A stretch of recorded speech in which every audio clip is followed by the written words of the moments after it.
Right, so yesterday saw the big meeting between Donald Trump and King Abdullah II of Jordan at the White House.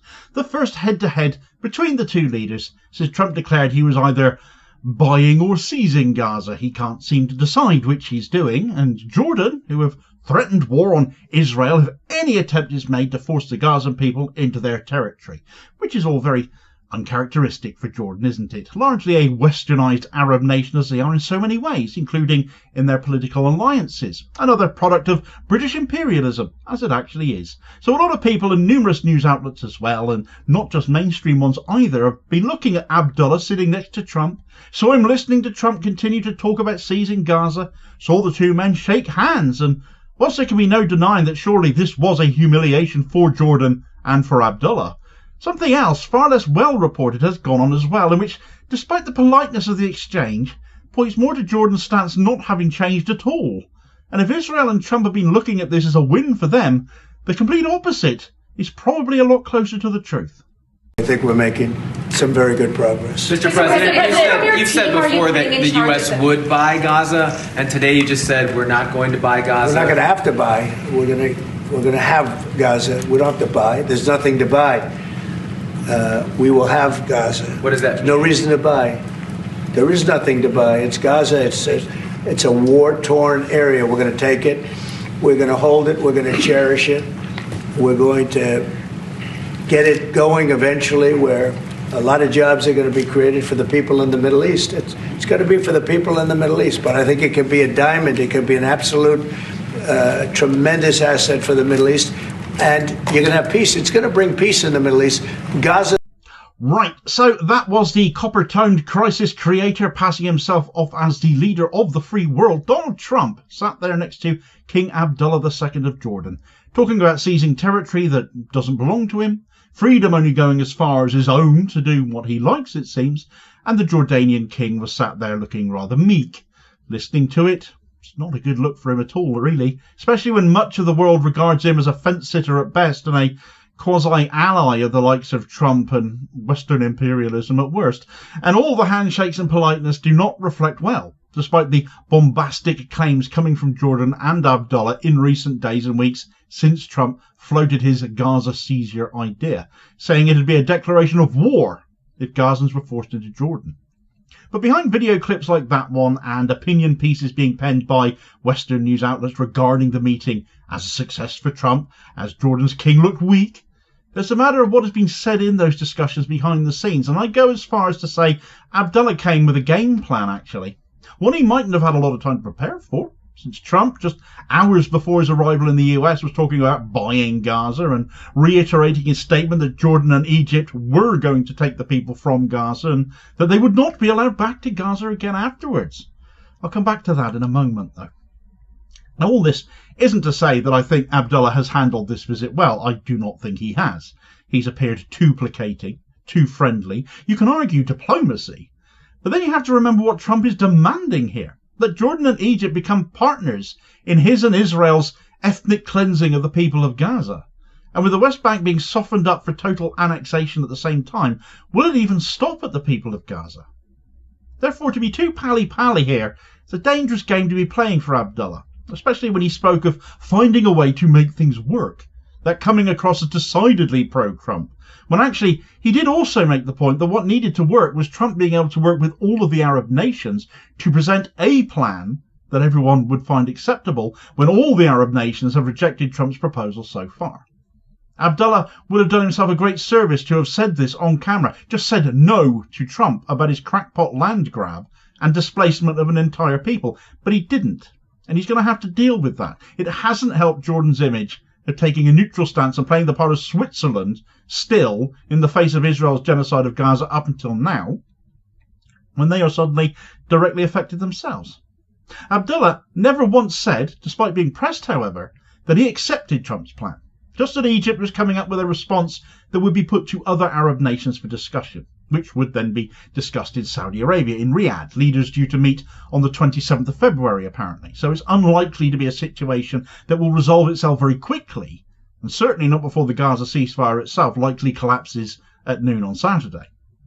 Egypt, for its part, well, they've cancelled the trip to see Trump themselves, taking a more hardline stance, it seems, possibly in response to the humiliation Abdullah has endured, but also the fact tanks are currently parked on the Egyptian side of the Rafah border crossing, making it abundantly clear they will not be party to Trump's ethnic cleansing plans.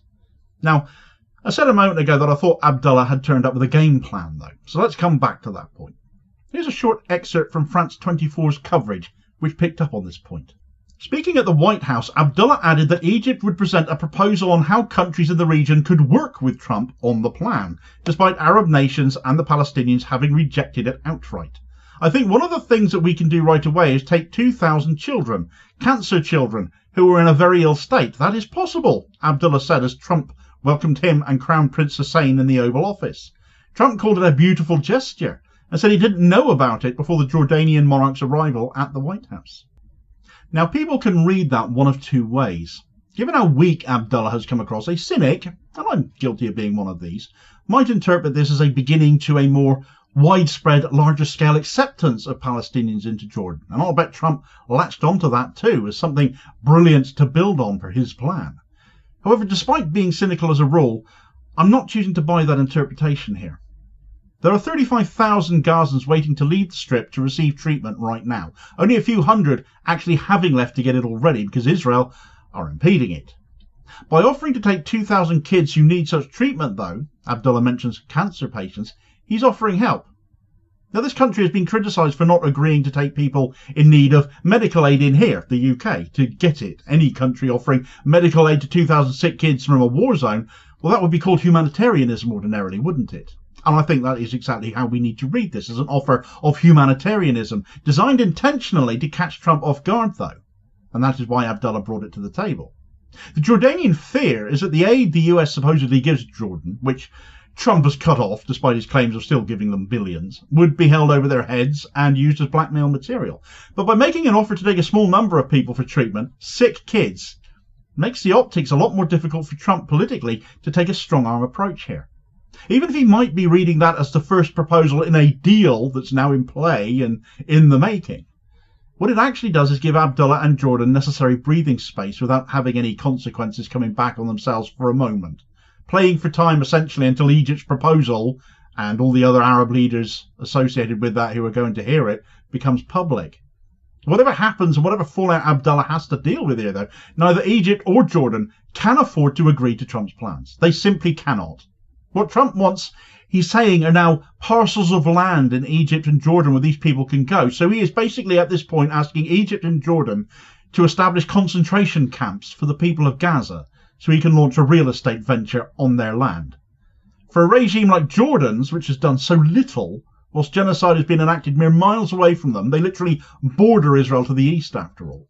To agree to Trump's plan would likely see such uproar in their country that Abdullah's reign would likely be brought to an end. And that would be the end of the Hashemite dynasty, a product of British colonialism as that is, a power grab shortly after World War I, would fall with it. You also have to realise the largest population of Palestinians outside of Palestine live in Jordan. It's a big chunk of the populace there, some 2,000 refugees officially on the cards, but of course a great many people who live there, Jordanians today, are descendants of people forced out of Palestine under the original Nakba. Egypt, equally, President Sisi, taking a much more hardline stance by not engaging with Trump at all, has already been warned of a coup and the destabilisation of his country as well, should he go weak at the knees this time as well. Another leader with a track record of being too pro-Western in its approach to Israel. Both nations have something to prove that they will stand for what is right and against war crimes and genocide. But they have to prove it to not just the wider public around the world, but also to the people of their own countries. And where both have taken neutral or conciliatory stances up until this point with regards to Israel, with regards to Trumpianism, it's beginning to get very hard to see how they can keep that up and not suffer internal uprisings and dissent as a result of that. Egyptian and Jordanian populations are heartily sick of it. In light of all of this, though, if Trump thought he had a productive and successful meeting with Abdullah, which on the face of it you can see why he might think that, on the quiet, I don't think it went quite as far his way at all. But do let me know your thoughts in the comments below on all of this. Did Abdullah roll over and show his belly for a rub, or does he actually have some teeth in there that he has yet to bear? Meanwhile, Hamas dropped a bit of a bombshell on Netanyahu over Donald Trump's plans because, whilst he is busy getting ready to end the ceasefire and blame Hamas for it all, Hamas have seen the threat coming already and jumped first. Not that mainstream media are interested in that, of course, so you'll have to find out all about that story in this video recommendation here as your suggested next watch. Please do also hit like, share and subscribe before you do so, though, so as to ensure you don't miss out on all new daily content and help support the channel at the same time, of course, which is very much appreciated. And I will hopefully catch you on the next video. Cheers, folks.